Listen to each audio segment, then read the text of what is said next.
नाव राहिलं असलं तर तसं काही मी नवीन आहे बरं का. म्हणजे आता सगळ्यांबद्दल माझ्या मनात आदर आहे, पण मी आपला कसा भोळा भाबडा माणूस आहे. म्हणजे पैशाचं कळतं मला, एवढं काय भोळा नाही. पण आपलं सगळ्यांचे नाव, आमची गोड अशी साऊंड सिस्टम आहे, त्यांच्याकरता एकदा टाळ्या वाजव. आमचे चौकदार आहेत, 2-2 चौकदार, काही गरज नाही महाराज पाठा 2-2 चौकदाराची, पण आणलीत तुम्ही. आता उगं पाकिट तुम्हाला देवस्थान त्याच्यामुळे मी डोकं विकले. चला, मला महत्वाचा मुद्दा आहे. बरोबर 10 वाजता मी सेवा पूर्ण करणार आहे. जास्त वेळ तुमचा घेत नाही मायबाप, पण एक विनंती करू की तुम्हाला सर्वांगाचे कान करून ऐका आणि लक्ष देऊन ऐका. 10 वाजेपर्यंत तुम्ही कोणालाच पाहायचं नाही. काय पाहायचं तुम्हाला पाहायचं, आलं का? नाही खरं सांगतो तुम्हाला, अजिबात बुळबुळ. 10 वाजेपर्यंत कोणाला पाहायचं, आणि जर पाहायचं असलं कुणाला पाहायचं, मला पाहायचं. 10 वाजेपर्यंत कोणाचं ऐकायचं नाही, आणि ऐकायचं असलं फक्त माझं ऐकायचं. 10 वाजेपर्यंत तुम्ही उठायचं नाही. 10 वाजले तर तुम्हाला उठ सुद्धा मी म्हणणार नाही, तुम्ही मनाने उठायचं. आलं का लक्षात? पण 10 वाजेपर्यंत अजिबात बुळबुळ करायची नाही. जर वाटत असेल 10ला कीर्तन सोडावं तर, आणि मग लांबायचं असलं तर मग तुम्ही तुमच्या पद्धतीने चलून. आलं का लक्षात? चला, तुकाराम महाराजांचा अभंग, आणि अभंग हा 6 चरणाचा. म्हणे महाराज 6 चरणाचा अभंग, रोजचे महाराज 4 भागून घेते. तू एवढं 6 चरणाचा घेऊन आला, काय गरज आहे तुला? त्याचं कारण आहे महाराज. गणेश महाराज काय माहितीये का, माझं कीर्तनकार म्हणून वजन पडत नाही. लोकांना कीर्तनकार कसा पाहिजे माहितीये का, त्याला बॉडी पाहिजे, जाडी पाहिजे, काय नांगराला धरायचं तुम्हाला, काय करायचं? लोकांना असं टप्पू महाराज पाहिजे. काय खायला जास्त लागते, मग एका चपातीत भागलंय महाराज, एकाच चपातीत भागलं. विचार तुम्ही पंक्तीवाल्याला विचारा, योगेश महाराजाला विचारा. खोटं वाटलं का हे बाबा, खोटं बोलते का बाबा, शास्त्री बाबा, तुम्ही सर्व दर्शनाचे तुम्हाला सगळं माहिती. बरोबर आहे ना? म्हणजे त्यात सर्व दर्शनाचा अर्थ असा होत नाही, पण मी आपल्याला सांगायला लागलो.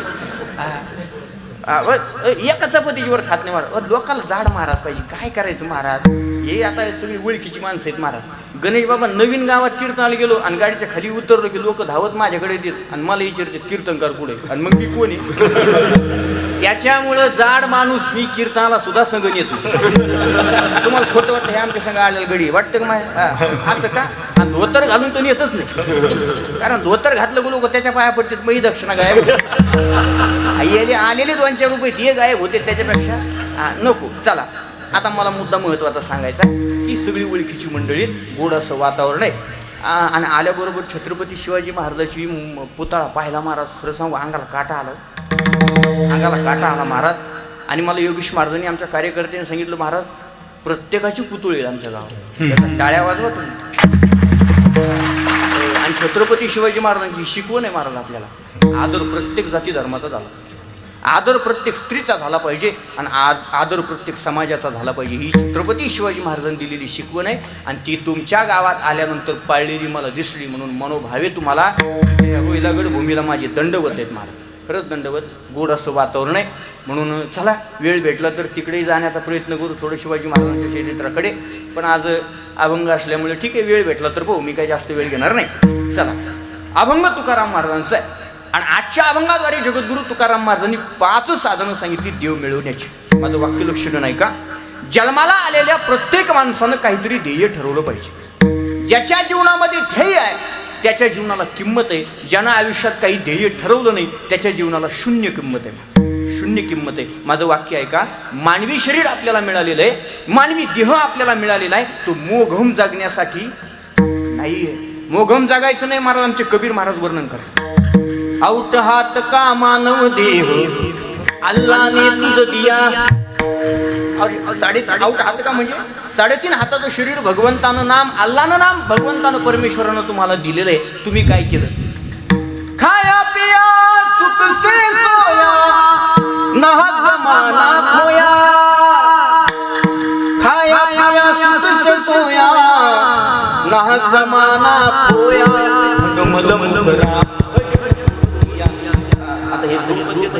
दुसरे काही म्हणजे त्याला आपल्याला जे येतं ते म्हणलं पाहिजे बाबा. बरोबर आहे. विठ्ठल विठ्ठल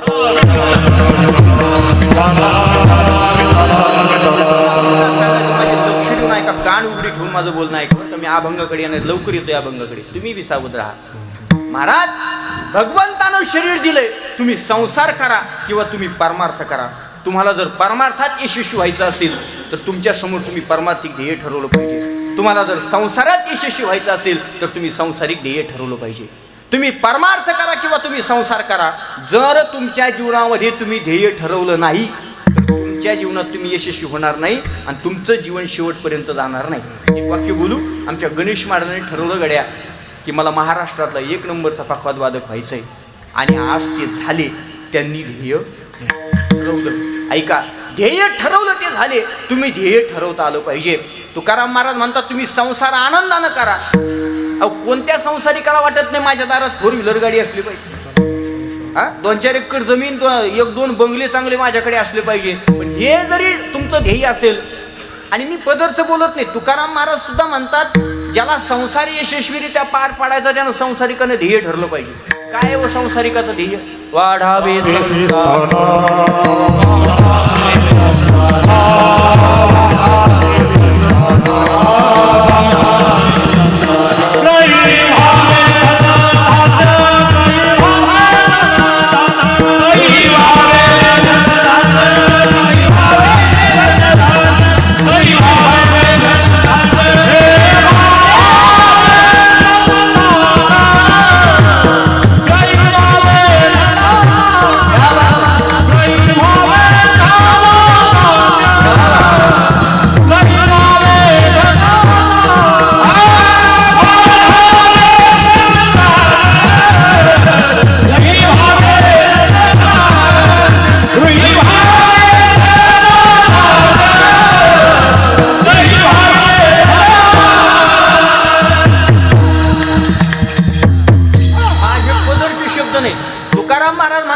संसार यशस्वीरित्या पार पाडायचा, ज्याला संसारात यशस्वी व्हायचं त्यानं ध्येय ठरवलं पाहिजे. काय?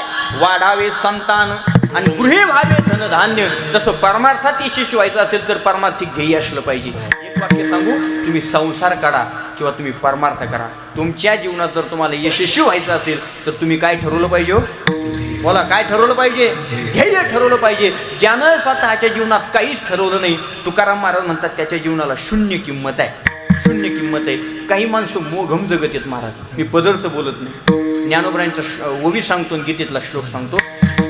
भगवान श्रीकृष्ण म्हणतात अर्जुना, या मृत्यू लोकामध्ये काही अशी माणसं आहेत ते जन्माला आले पण आपल्याला नेमकं करायचं काय हेच त्यांना अजून माहिती. माझं बोलणं कळतंय तुम्हाला? मी महाराष्ट्रातलाच आहे, आलं का लक्षात? थोडी बाउंड्री वेगळी फक्त आपली, सोपं बोलणं आहे.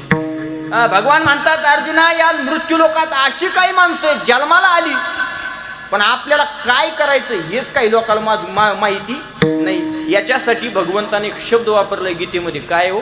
मोघ. काय शब्द आहे? मोघ. मोघ म्हणजे मोघम. मोघम. योगेश महाराज तुम्ही नाही म्हटले का? समजा उदाहरणार्थ माझ्यासोबत एखादा माणूस बोलत असला आणि तुम्ही आले ते तुम्ही ते पाहिलं, तुम्ही म्हणता गणेश महाराज कुठं त्यात नाद लागलं, ते मोघम आहे. मोघम म्हणजे ज्याला बुडही नाही आणि ज्याला शेंडाई नाही, अशी काही माणसं मोघम आहेत. मोघाशा मोघ कर्मानो मोघ ज्ञान विचेतस राक्षसी मासुरीम चैव दैवी प्रकृती मोहिनी. म्हणजे किती मोघम आहेत, त्यांनी केलेलं कर्म सुद्धा मोघम आहे आणि त्यांनी मिळवलेलं ज्ञान सुद्धा मोघम आहे. मोघम ज्ञान कशाला म्हणायचं सांगू का? तिथं कोण डॉक्टर असतील तर ऐका. मोघम ज्ञान कशाला म्हणायचं? मोघम कशाला मोघम ज्ञान म्हणायचं? ऐका. काही लोकाला विंचू चावल्यानंतर विंचू उतरण्याचं ज्ञान आहे, याला सभ्य ज्ञान म्हणायचं. आणि काहीला विंचू चढायचं ज्ञान, याला काय म्हणायचं? मोघम. त्याचा काही समाजाला फायदा नाही. बरं, समाजाला नाही, स्वतःला फायदा नाही. स्वतःला चावला का मग तो 2 महिने सुद्धा त्याची इच्छा नसली चढायचा तरी चढवतो. अशी काही माणसं आहेत महाराज, याला काय म्हणायचं? मोघम. अशी काही मोघम माणसं आहेत महाराज. मी पदर बोलत नाही. मोघाशा मानो मोघ ज्ञान. अशी काही मोघम जगणारी माणसं. आपल्याला करायचं काय हेच काही नीट ठरवलं नाही. आणि या श्लोकावरती बोलत असताना झालर ज्ञानोबरांची किती गोडे आहे. या लागी जन्मले ते मोघ जैसे वारशी विनंती. ज्ञानोबराय म्हणतात आता ढग सगळ्यांना माहिती, ढग येतात, पण मला सांगा जे ढग रोज जरी येत असले तरी सगळ्या ढगातून पाऊस पडतो का? मग काही ढग कशी आहेत तुम्हाला पटकीन कळायला लागल्या. आता तुम्हाला करंट लागले, बरोबर आहे. फक्त शेवटपर्यंत राहू द्या. काही माणसं सगळ्या ढगातून पाणी येत नाही, मोजकेच अशी ढग आहेत की त्याच्यातून पाणी पडतं. तसं तुकाराम महाराज ज्ञानोबराय म्हणतात अशी काही मोघम माणसं आहेत. हो, काही माणसं मोघम आहेत. आपल्याला नेमकं करायचं काय हेच काही नीट ठरवलेलं नाही. गुरुवर्य अनिल महाराज पाटील बार्शीकर यांच्या मुखातून ऐकलेलं उदाहरण एक पटकन 2 मिनिटात सांगतो. किती मोघम. एक माणूस बाबा नुसता खायचा आणि झोपायचा, नुसता खायचा आणि झोपायचा. ती बायको बिचारी दुसऱ्याच्या शेतावर कामाला जाय, कुरपणी कर, धुनी भांडी कर. तिनं हळूहळू एक मुलगा एक मुलगी मोठं केलं, महाराज हळूहळू मोठी केली. पण आता गंमत अशी झाली, त्यांचं शिक्षण झालं, मुलगी लग्नाला आली, मुलगा लग्नाला आला. त्या बाईला कटाळा आला, हा माणूस नुसता सकाळी उठून खायचा आणि झोपायचं, आणि काही काम करायचं नाही, तर मोघम जीवन जगणार. तिनं काय केलं, याच्या मित्राला फोन लावला. म्हणे भाऊजी, वहिनी काय झालं? अहो काय झालं काय सांगू, तुम्ही काहीतरी तुमच्या मित्राला समजून सांगा. अहो वहिनी झालं काय? अहो झालं काय म्हणजे हा माणूस नुसता सकाळी उठतो खातून झोपतो, हा माणूस काहीच करत नाही. अहो तुम्ही काहीतरी समजून सांगा. मुलासाठी लेकरासाठी काहीतरी कमवून ठेवायचंय, मुलगी लग्नाला आली तिचं लग्न करायचंय, मुलगा लग्नाला आलाय त्याचा प्रपंच करायचंय, मुलासाठी काहीतरी कमवून ठेवायचंय, मुलीला काहीतरी देऊन वाटं लावायचंय, या माणसाच्या डोक्यात नाही. बरं मी आता जवळजवळ वय होत आलं, मी तरी कुठपर्यंत करणार आहे? माझी हाडं ढिल्ले झाली, मी हाडे सारे ठिजले, माझे खचले. मी आता आयुष्यभर काम केलं, यांना मोठं केलं, तुम्ही समजून सांगा, यांना काहीतरी मार्गाला लावा. त्यानं सांगितलं वहिनी तुम्ही काळजी करू नका, सकाळीच येतो. त्याला समजून सांगतो. यानं फोन ठेवला, हा सकाळीच आला. वहिनी दारातच उभी होती आणि आल्याबरोबर म्हणे वहिनी कुठे रामभाऊ? ती म्हणली आत्ताच खाऊन झोपलाय. म्हणजे या वाक्याचा काय संदर्भ आहे? तुम्ही जर कोणतंच काम करीत नसले तर तुमची बायको सुद्धा आवाजावर घालणार नाही.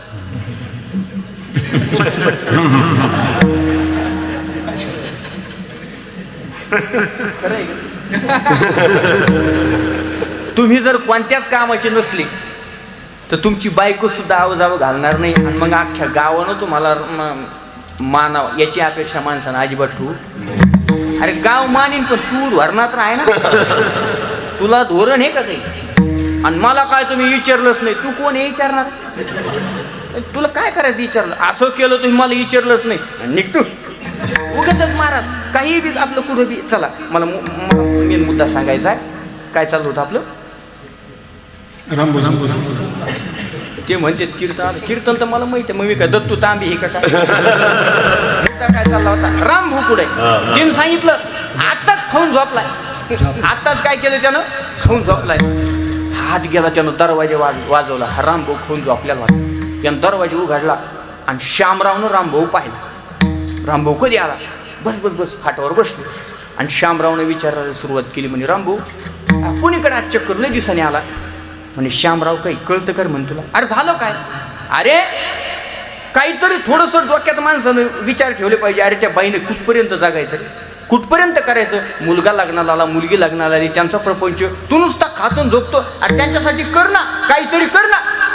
तो म्हटला अख्खं गाव रोयला गड मला सांगून दमलं, पण मी काय ऐकलं? पण तू एवढ्या लांबून मला सांगायला आला काहीतरी कर म्हणण्यापेक्षा नेमकं काय करू एवढं मला सांग. तो म्हटला काय करू म्हणजे? शेती कर ना. तो म्हटला पाय पडतो तो, आपण शेती सोडून काही सांग, मी काही करायला तयार आहे, शेती नको.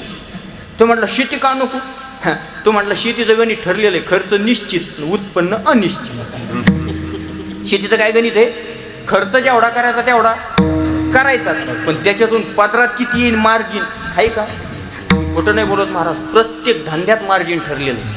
प्रत्येक साधा तुम्ही स्टेशनरी दुकानाचा कांगवा घ्या 5 रुपयाचा, त्याच्या पाठीमागं 1 रुपये 50 पैसे कवाय ना त्याचं मार्जिन. शेतीला मार्जिन आहे काही? तुम्ही किती क्वालिटीचे कांदे काढा, कांदे करतात का? म्हणजे नाद आहेच तुम्हाला कांद्या.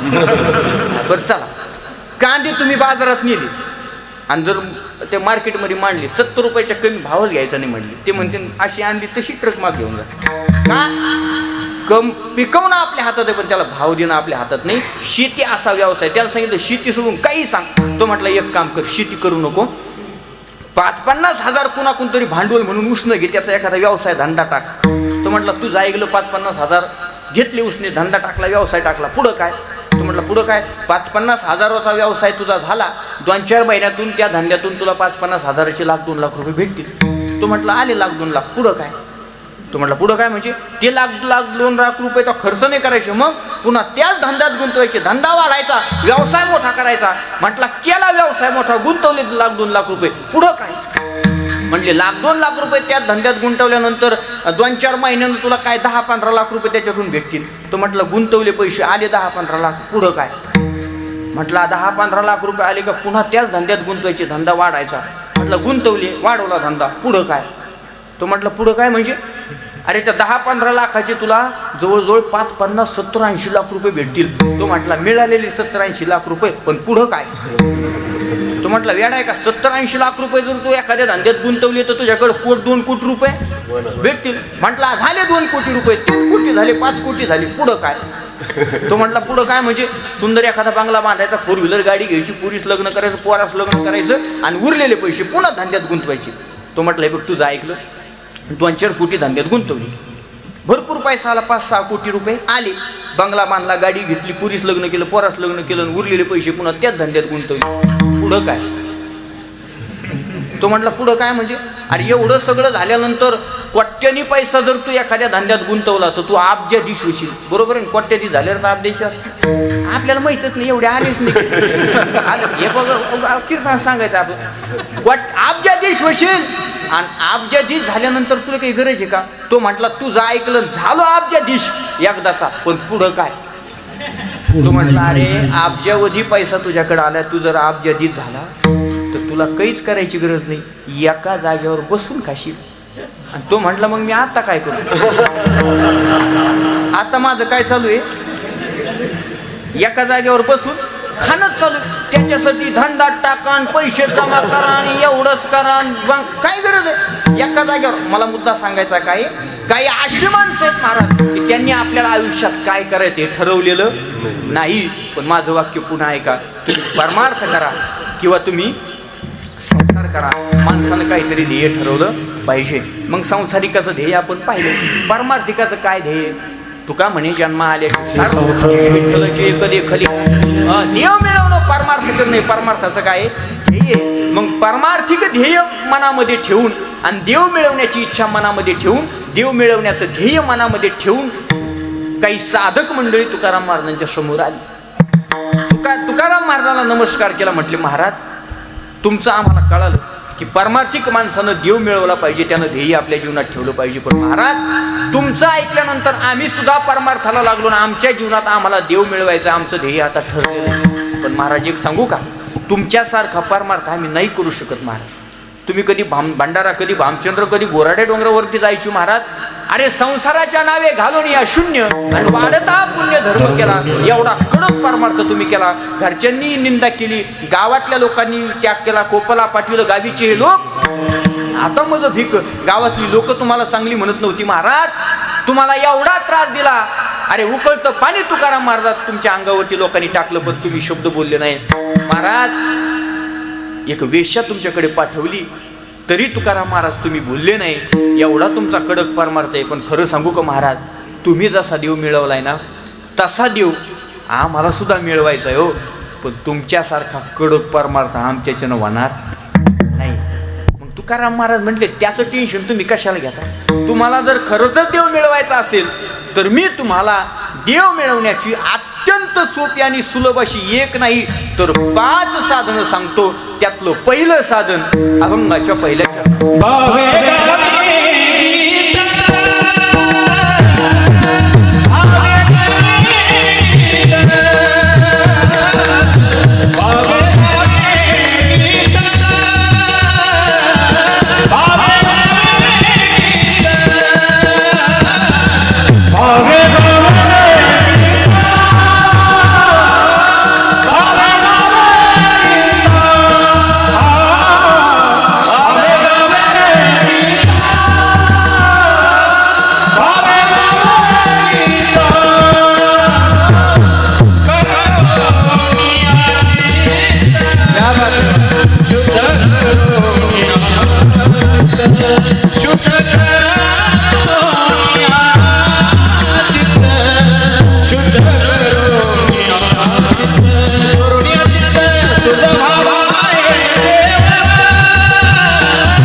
राहिले महाराज. योगेश महाराज खरं सांगतो तुम्हाला म्हणून हे अशी गाणारे आणि अशी वाजवणारे असते ना महाराज, असं वाटतं यांच्यावर जीव वळून टाका.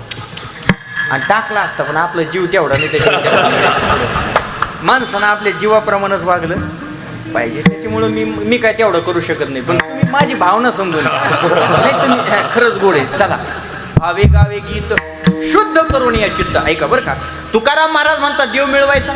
महिला मंडळ देव भेटा वाटतो, नक्की सांगा. देव भेटा वाटतं, देवाण घेऊन जा वाटतं, एकच आहे दोन्ही. बोला. हा, देवाण घेऊन नाही जावं वाटत महाराज, अजून ते राहिलं आमचं. देव भेटा वाटतो. ऐका, मग तुकाराम महाराज म्हणतात देव जर मिळावा तूच व्हावा आहे तरी हा सुलभ उपाव. हा म्हणजे कोणता? भावे गावे गीत. भावनेनं चित्त शुद्ध करून देवाचं भजन. गावे म्हणजे देवाचं भजन करा, देवाचं. पण अगोदर काय करा? चित्त शुद्ध करून या. चित्त, एक वाक्य बोलू का? परमार्थ मार्गाला लागलेल्या माणसानं अगोदर आपलं चित्त शुद्ध केलं पाहिजे. जोपर्यंत तुमचं चित्त शुद्ध होत नाही, तुम्ही केलेला परमार्थ देवापर्यंत जात नाही महाराज. मी पदरचं बोलत नाही, ज्ञानोबरांची उभी सांगतो. ज्ञानोबरा म्हणतात परमार्थ मार्गाला लागत असताना अगोदर चित्त शुद्ध करा, मग परमार्थ करा, तर तो परमार्थ देवापर्यंत जातो. जर चित्त शुद्ध न करता केलेला परमार्थ तो परमार्थ नाही, त्या परमार्थाची आणि भक्तीची विटंबना आहे. शब्द ज्ञानोबरांची, शब्द ज्ञानोबरांची. एरभितरी पार्था अंतर शुद्ध नसता आणि बाह्य कर्म क्षाळिता तो विटंबू. अंतःकरण चित्त शुद्ध न करता केलेला परमार्थ केवळ भक्तीची विटंबना आहे. तुम्ही देवापर्यंत जाऊ शकत नाही, देव तुमच्याकडे येणारच नाही महाराज. आणि याच्या विरोधात बोलू का? तुमचं जर चित्त शुद्ध असेल तर तुम्हाला देवाकडे जायची गरज नाही.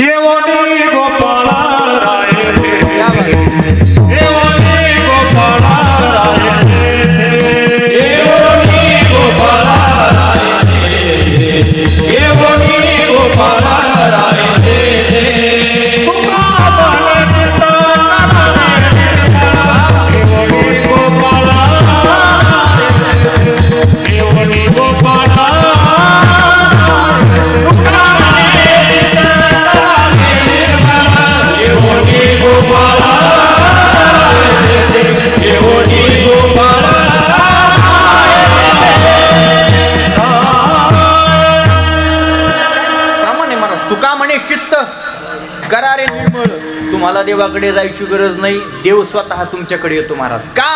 कारण तो अंतःकरण तपासतो महाराज. अंतरीची घेतो गोडी पाहे गोडी भाती, अंतरीची घेतो पाहे गोडी भाती, देव सोयरा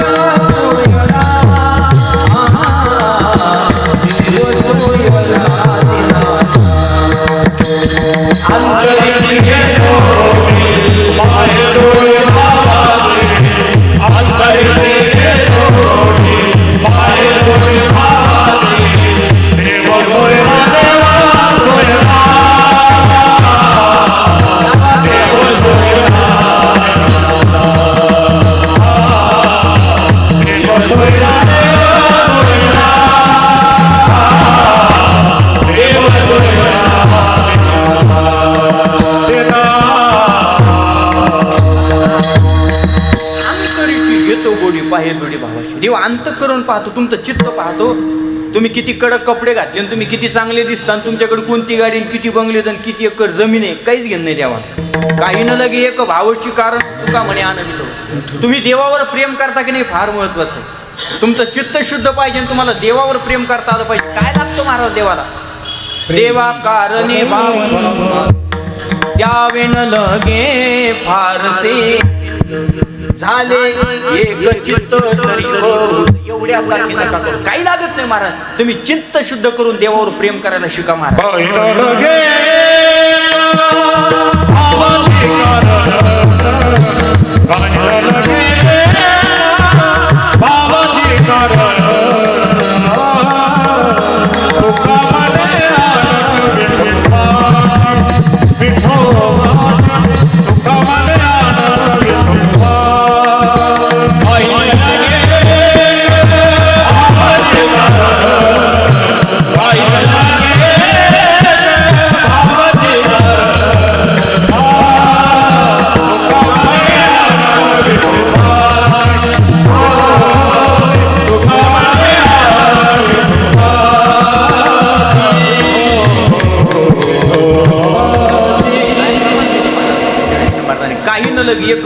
कारण. माझं वाक्य ऐका बरं का, देवाला काही द्यावं लागत नाही. तुम्हाला जर वाटत असेल देव यावा, फक्त अंतःकरणापासून देवावर प्रेम करावं महाराज, काहीच द्यावं लागत नाही त्या देवाला. मी तुम्हाला 2 उदाहरणं सांगतो आता ऐका. तुमचं चित्त जर शुद्ध असेल ना, शुद्ध करून या चित्त. जर चित्त शुद्ध असेल तर तुम्हाला देवाकडे जायची गरज नाही, देव तुमच्याकडे स्वतःहून येतो महाराज. ऐका, रामायण सगळे ऐकणारीत आमचे योगेश महाराज रामायण करतात, गोड रामायण करतात. त्या रामायणामध्ये शबरी मातेचं उदाहरण दिलं जातं. मी विस्तार करत नाही, मी शॉर्टकट सांगतो महाराज. रामायणामध्ये असा उल्लेख आहे की भगवान चालत चालत शबरी मातेला भेटायला गेले. का शबरी माता चालत गेली देवाकडे? तुमच्याकडे कसं आहे, गेली का? तुमच्या रामायणात बदल असला तर पटकन सांगा, गेली का? नाही गेली. मग भगवान रामप्रभू चालत आले. मग आश्रमात या कधी रे येशील, ही माझी भावना रघुनंदना. ये रे माझ्या रामा,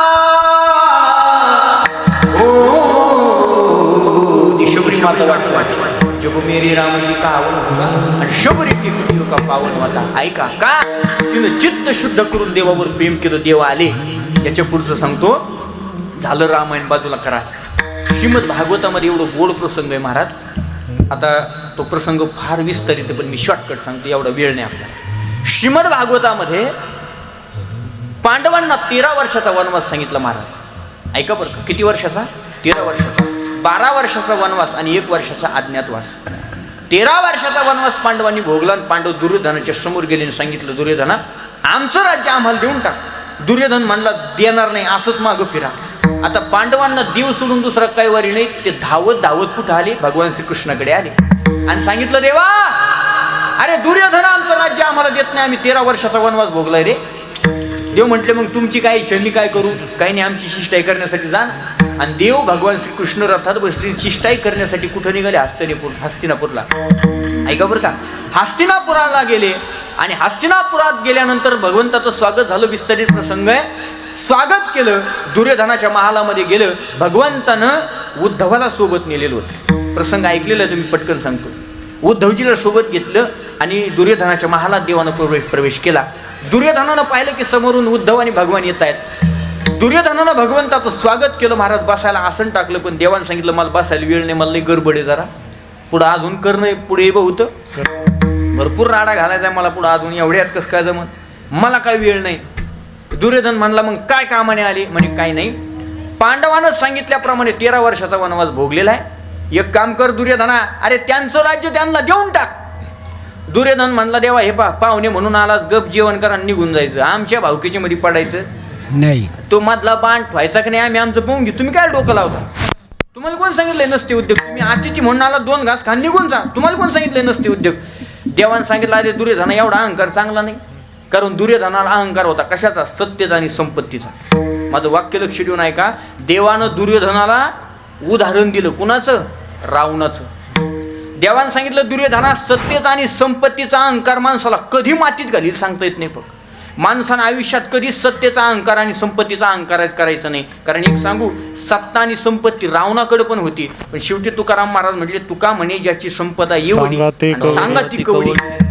माणसानं जन्माल्यापासून मरेपर्यंत आपल्याकडे आलेल्या सत्तेचा आणि संपत्तीचा कधीच अहंकार करायचा नाही महाराज. आणि आपल्याकडे संपत्ती आहेच किती, सत्ता आहेच किती. सांगू का रावणाची संपत्ता सांगतो, रावणाची संपत्ती सांगतो आणि रावणाची सत्ता सांगतो तुम्हाला. ऐका, रावणाची सत्ता सांगतो. 33 प्रकारचे देव, 33 कोटी हा प्रकारवाचक शब्द आहे, संख्यावाचक नाही. 33 प्रकारचे देव रावणानं बंदी खाण्यात बांधून ठेवले होते. किती? 33 प्रकारचे. याच्या पुढचं ऐकू. रावणाचं जे सिंहासन होतं, त्या सिंहासनावर बसायला 9 ग्रहाच्या पायऱ्या रावणानं केल्या होत्या. ज्याच्या अंगठी आपण घालतो, 9 ग्रहाच्या पायऱ्या केल्या होत्या. याच्या पुढचं सांगतो, रावणाच्या राज्यामध्ये गणपती बाप्पा गाढवं चारायला होते आणि खंडोबा येळकोट जय मालणार दाढी करायला होती. रावणाची काय आहे? सत्ता. आणि रावणाची संपत्ती सांगू, कोटी घरे देते काशाने तांब्याची,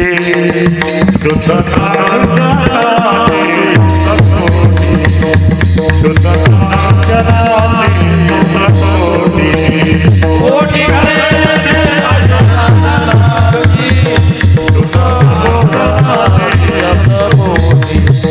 शुद्ध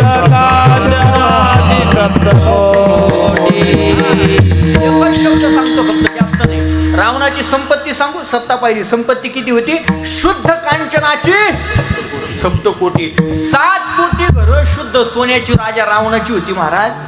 एक कल्पना करा फक्त डोक्यात आणा, ज्याच्या राज्यात 7 कोटी ज्याची घर सोन्याची, त्याचं बाथरूम का इटाचं असेल का? खरं बोलू का तुम्हाला राग नाही येणार? आपल्याला इटाचं सुद्धा बांधणं व्हाय ना, ते गट्टू आणून चिटकावं लागत ते केली. ही आपली परिस्थिती. आणि लोक म्हणतात मला काय समजलं, तू किती धोरणात आहे आम्हाला माहिती आलं का? माणसासारखी बिलिंदर जातच नाही मान. खरंच सांगतो तुम्हाला, नारदाच्या गाडी माझ्या सगळं सांगतो मी तुम्हाला. अहो सांग, अहो लोक महाराज रस्त्यानं जर प्रवास करायला लागले जुन्या काळात बाबा, मांजर आडी गेली तर लोक मागं फिरायचे. तुम्ही लोक काय म्हणायचे माहिती का? पुढे जाऊ नका, काम होणार नाही. पण नारदाच्या गादीवर उभा आहे, खरं सांगतो 100 मांजरी आड्या जाऊ द्या, बिनधास पुढे जा. पण एक माणूस आडा गेला का अख्खा सप्ताह बंद पडतो. म्हणजे मांजरीपेक्षा दलिंदर जाते माणसं. मी मुद्दा काय सांगायला लागलो, म्हणजे मांजर तरी ओरडलं, त्या 100 परडल्या पण माणूस परडला नाही. चला मला मुद्दा सांगायचा होता. 12 गाड्या आहेत का तुमच्या? जरा थोडं पहा बरं, शांत करा. विठ्ठल विठ्ठल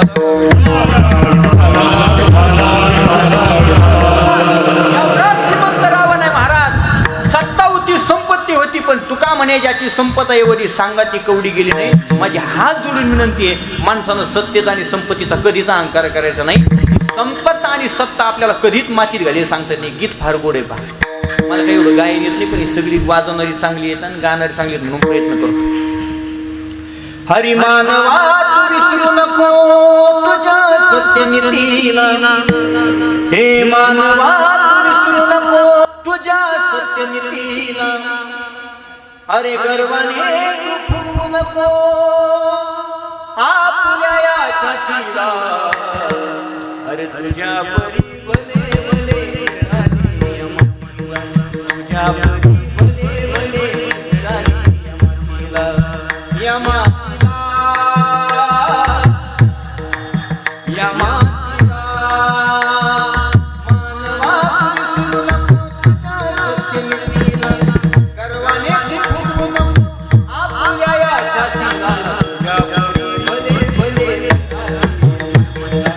भले भले